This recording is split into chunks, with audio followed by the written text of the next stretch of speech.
Bonne boîte, bonne bouffe, c'est un regroupement d'achats qui vise l'adoption des saines habitudes de vie et en même temps permet de faire économiser sur l'achat des fruits et des légumes frais de première qualité. Le but de ce programme-là au départ, c'était de promouvoir les saines habitudes alimentaires, puis surtout de les rendre accessibles à des personnes à faible revenu. Fruits et légumes, c'est quand même assez dispendieux, puis quand tu as des revenus plus faibles ou tu as une grosse famille, c'est difficile. Donc ça, c'était le but. Mais c'est ouvert à tout le monde quand même, parce que ça prend, pour que le service puisse durer, ça prend un volume. S'il n'y a pas de volume, ça va tomber. Le projet a débuté d'abord en concertation. En 2013, on a rassemblé différents acteurs de la collectivité autour des besoins en sécurité alimentaire. Un des besoins qui est ressorti, c'était d'avoir un accès à une alimentation saine, mais à faible coût, donc pour pouvoir permettre aux gens d'épargner sur leur budget. Et on a fait des recherches avec le comité sécurité alimentaire. On a abouti sur le projet Bonne boîte, bonne bouffe. Et on a commencé à l'instaurer en fait en 2015, début 2015, il a commencé tranquillement. Puis au fur et à mesure, au fil des mois, il y a différents points de chute qui se sont associés au projet. Nous, on a été contactés par le GASP pour devenir un point de service pour Bonne boîte, bonne bouffe. Parce qu'on fait ça bénévolement. On met du temps là-dedans, mais on y croit à ce programme-là.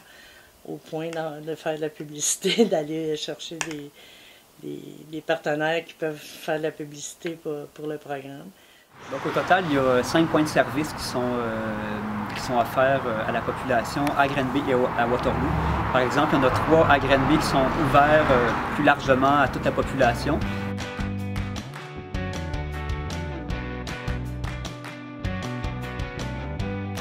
Les gens qui veulent adhérer, veulent avoir accès aux fruits et légumes, passent une commande, donc un des points de service, ici il y en a 3 à Granby. Ils doivent passer la commande environ 10 jours à l'avance, puis ensuite ils reçoivent leur panier à toutes les 2 semaines le vendredi. Donc c'est vraiment des fruits et légumes qui sont frais de première qualité, donc c'est une offre de service un peu différente de ce qu'on peut retrouver dans les banques alimentaires. Nous, quand on a commencé ce programme-là, la première semaine, on a commandé 7 boîtes. C'était vraiment à toute petite échelle. C'était pratiquement les employés ici. Et puis là, après quelques mois seulement, on est rendu à 67 boîtes. Donc c'est 10 fois ce qu'on commandait au début. L'engouement est vraiment là. C'est un bon coup dans le sens que ça permet l'adoption de saines habitudes de vie. Comme par exemple, dans chaque boîte, dans chaque panier, il vient une recette, donc un produit, un aliment vedette qui est mis de l'avant, donc qui va permettre aux gens de connaître comment le cuisiner. Des fois, des aliments qu'on a moins l'habitude, comme le chou rave, le chou frisé, ce sont des aliments qu'on va des fois retrouver dans cette boîte-là parce que c'est des boîtes surprises. Donc, mais en même temps, ça permet aux gens de pouvoir s'éduquer, de pouvoir apprendre des nouveaux trucs pour cuisiner des aliments, tout en favorisant les saines habitudes de vie et aussi en faisant économiser de 30 à 40% sur l'épicerie.